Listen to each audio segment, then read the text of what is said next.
we thank God for having Jesus. We thank God because He has come to redeem us. We thank God He has come to give us life. And on Him we stand. We stand on the rock that cannot fail.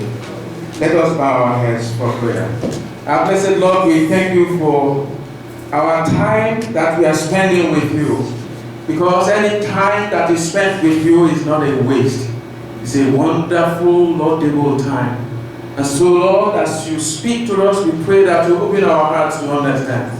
Give us the ears to listen and give us the heart to obey. In Jesus' name we pray.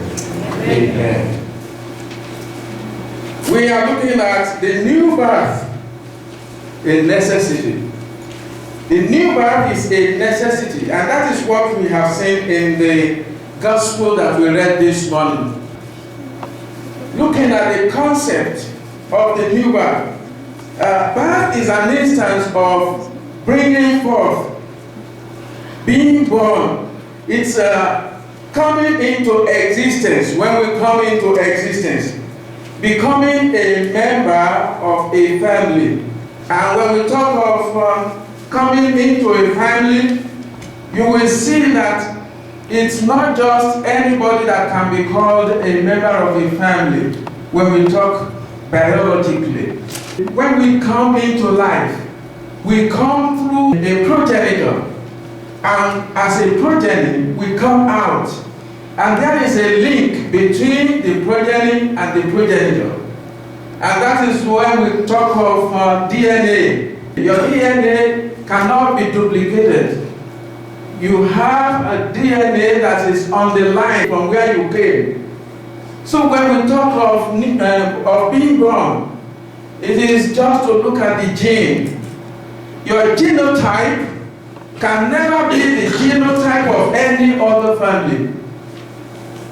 And when we look at the genotypic ratio, it will divide itself into the one that is from the mom and the one that is from dad. So we will see that your DNA shows from where you came, whom you are as a person. So when we talk of being born again, it's another term entirely, and that was why Nicodemus was disturbed, because he could not just understand what Jesus was saying. So we talk of Nicodemus. Nicodemus came to Jesus by night, as you have heard, and the passage that was read for us. Who is this Nicodemus? Why should he come by night? He was a man who was among the Pharisees. Nicodemus was a Pharisee, and not just an ordinary Pharisee, but he was of the judicial order. He was of ecclesiastical order.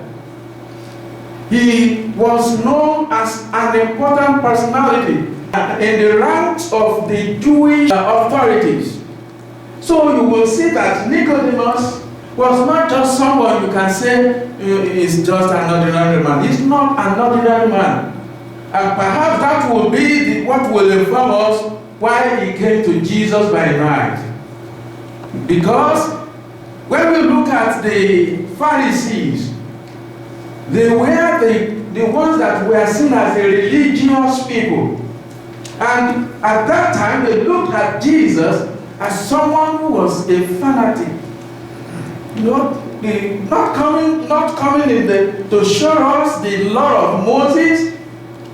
They thought that who is this man that is trying to disturb the land for us? So they didn't see Jesus to be as an important person as people like Gamaliel, people like Nicodemus, people like Saul, the son of Tarsus, before he was converted. So those were the eminent people in the land. So Nicodemus was so important among the Sanhedrin. They divided themselves into two. We have the great Sanhedrin and we have the lesser Sanhedrin. The great Sanhedrin had 71 people in their seats. 71 people, and they were the greatest order in the land. They would judge and do all those things. Now we have the lesser Sanhedrin. That was comprised of 23 people, only 23 people, and they were of the maybe the tribunal order, like magistrates. So these people, when we look at the hierarchy of Nicodemus, he was among the great Sanhedrin. And not that alone, the Bible says that he was a ruler. And for that person in the land, now to go to someone who was just walking along the streets and people were following, to now say, I want to be your follower, it would be ridiculous. So he came to Jesus by night, and that will show you that Nicodemus was becoming a believer. He had something about Jesus. He knew that he was preaching about, and he was telling people of greater things than what the law had been teaching them. But in order not to confuse the people of his rank, he did not go openly, so that they will not say, Nicodemus has also become a disciple of Jesus. So he went there secretly in the night. That would be one reason. On the other hand, it might be because of the busyness of the day, that he thought that Jesus was so much busy, he would not be able to listen very well and get into discussion, the intimate discussion he wanted to have with him. That might be the reason that I will go when it is dark, when it is a time for him to have time for me. That might be the reason. But one thing I'm sure of is that Nicodemus was touched in the heart, and he wanted to learn. He wanted to know more. Because when he came to Jesus, what he said in that verse 2 was, Rabbi, we know that you are a teacher from God. For no one can do the signs and wonders that you do except he is from God. So he recognized that Jesus came from God. He recognized that Jesus had power that was exceptionally great. He knew that Jesus had that spirit that was not found in any other. So Nicodemus wanted to know, and he came to him.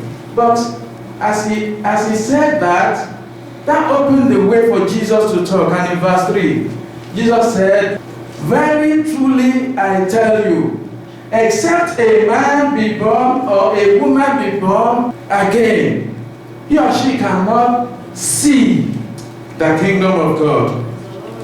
Except someone is born again, you cannot see the kingdom of God. And that is now deviating from when we see the birth we know of. The birth, for the birth, one has to be born only once. No single person is born twice. You came out of your mother only once. It is not possible for you to go and enter into the womb again and be born. And so that was what confused Nicodemus. Nicodemus was showing how great things Jesus had been doing. And he was raining encomium upon him. And Jesus now turned around and said, except someone is born again, he cannot see the kingdom of God. You cannot see the kingdom of God unless you are born again. And if you look at that verse 4, he was so startled. What does this mean? Do I have to go back into my mother's womb as old as I am? You know I'm already old. How can I enter into the womb of my mom and be born again? And Jesus was telling him, you must be born. In verse 5, you must be born of water and of spirit. It is to let us know that it's not just coming to church, it's not just having activities, but we must know the substance of our faith. You must have a permanent solution to your being born into the family of God. And if you look at that verse, he said, one must be born of water and of the Spirit. And in what followed that was that if you are not born of water and of the Spirit, you cannot enter the kingdom of God. If you are not born again, you cannot see. If you are not born of the water and the Spirit, you cannot enter. You will see from here that Nicodemus was confused. What does it mean to be born of water? If you go into Ephesians, we are told that when Jesus was talking about the church, it says the church is born of the water of the word. That is, the word of God is the water that will wash you, that will cleanse you. It says faith comes by hearing, that is the scripture. Faith comes by hearing, and hearing the word of God. That is, you must hear the word of God. It's the water that will wash you. Then the Spirit is the Spirit of God that will make you to be born anew. After you've been washed, then you will be born into the Spirit of God. Nicodemus did not understand that, and he was asking. And Jesus told him in verse 7, marvel not.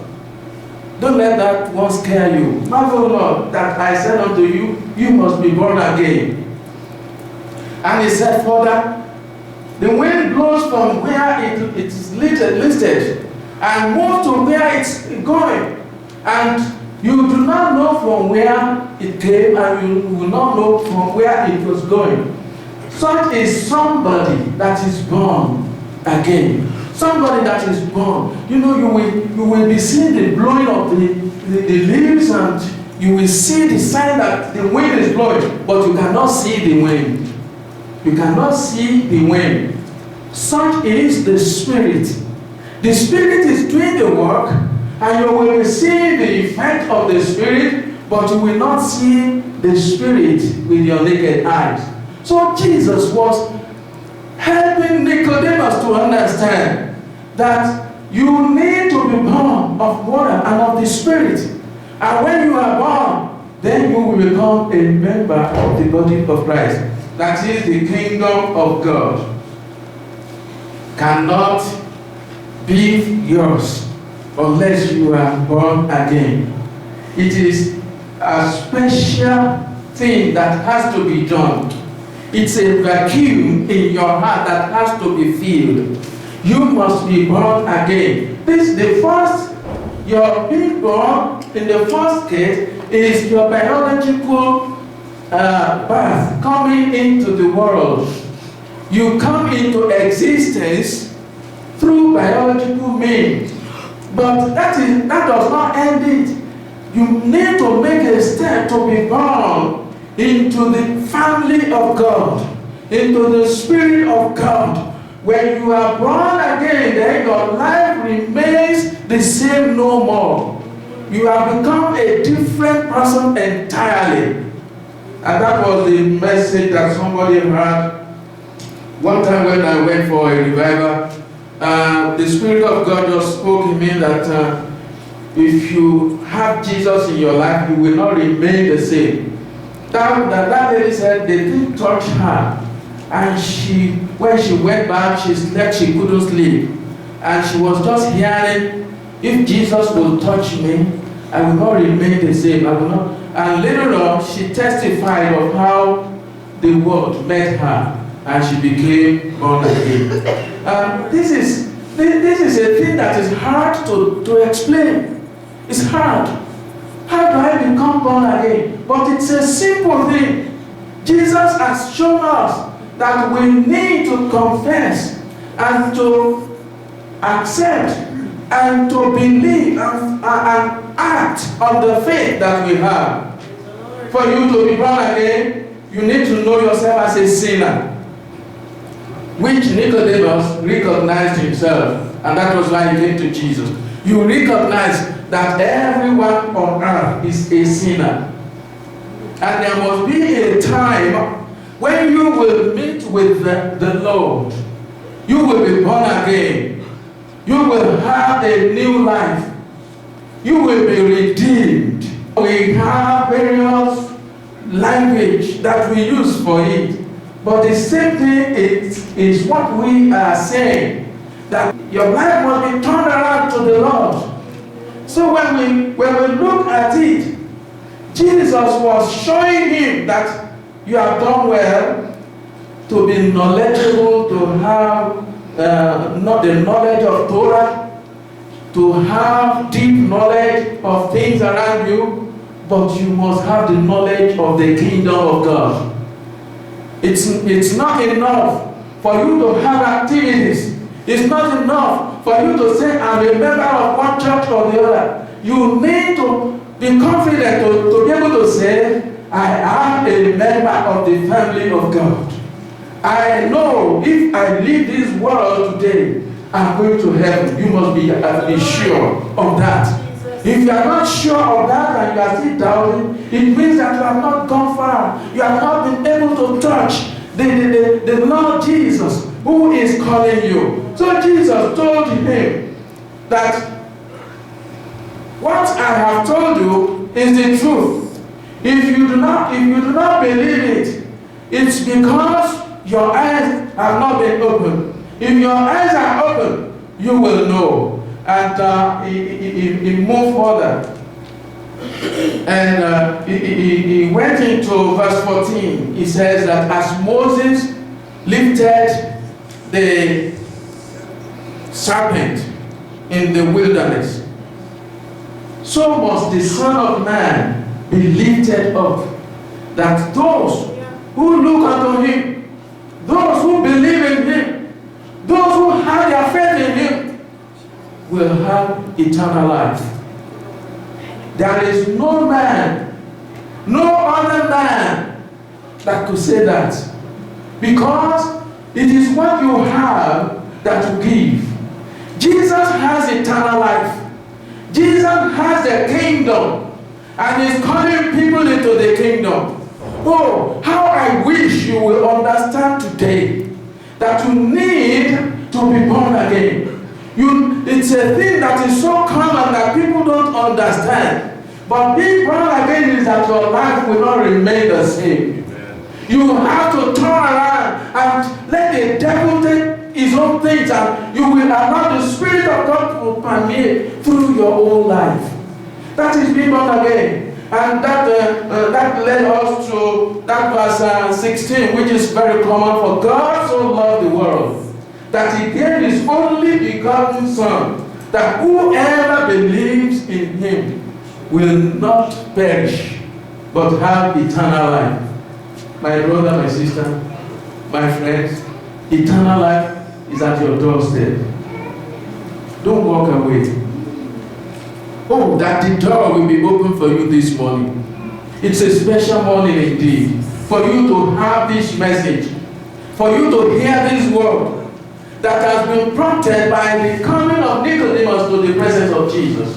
If you will come to the presence of Jesus today, I am persuaded your life will not remain the same. He will touch you. He will turn you around. He will remove, by the power of the Spirit, he will remove all things that have been hindering you all the days of your life. And you will be able to testify.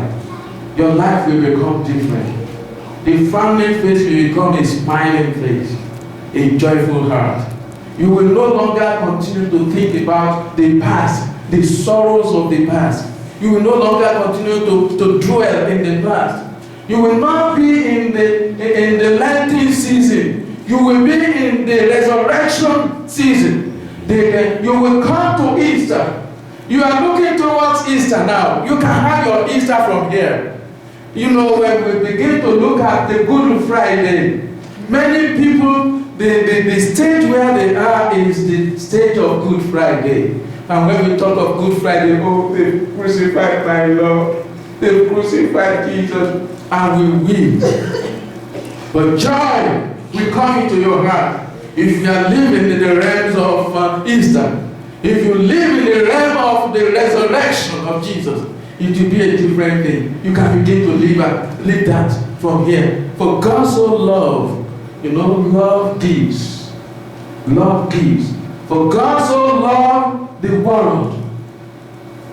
The passage does not say, for God so loved the Jews.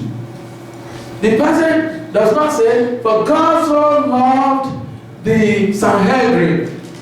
The passage does not say, for God so loved those who are the proselytes of the Jews. But he said, for God so loved the world.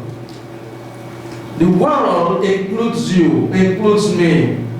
Don't remove yourself from the grace that God is bringing.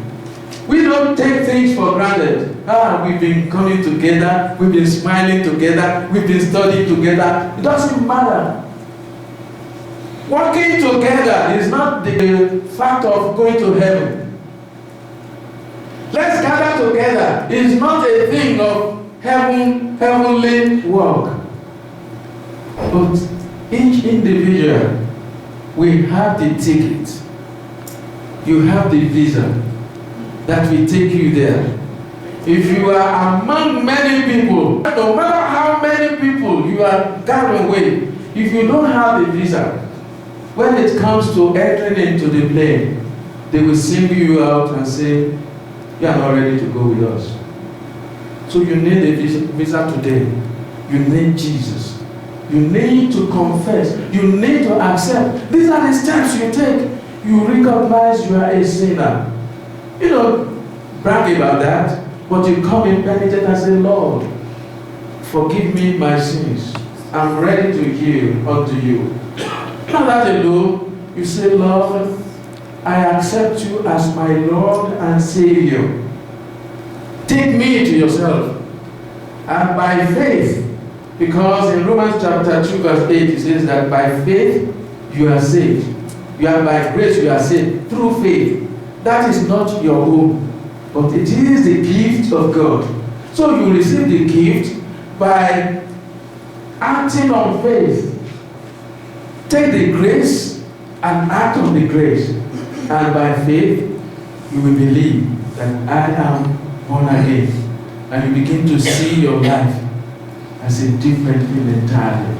So Jesus is calling us today. Are you ready to go? Jesus says, if anyone is ashamed of me here on earth, I will be ashamed of him in the presence of my Father in heaven. So if you because of those you have been so much moving with and you have been associating with, if you because of that you say, if I say I accept Jesus now, then you are ashamed. And you say, well, I will keep. Some people will just say, well, my faith is in my heart. But he says, if you will openly confess me, I will confess you openly in the presence of my Father. It's a matter of decamping. You decamp from the camp of the devil, and you say, I am in the camp of the Lord. I'm not saying you have not been coming to church. I'm not saying you have not been doing the spiritual things. But what I'm saying is that it's not a religion. It's a life. It's not just the Christian religion. You know, Christianity is not a religion. It's a way of life. And if you go into that way of life, nobody will tell you you're born again. You continue to bounce in the Lord. Lord, I thank you for what you have done in my life. Joy will ever be your heart.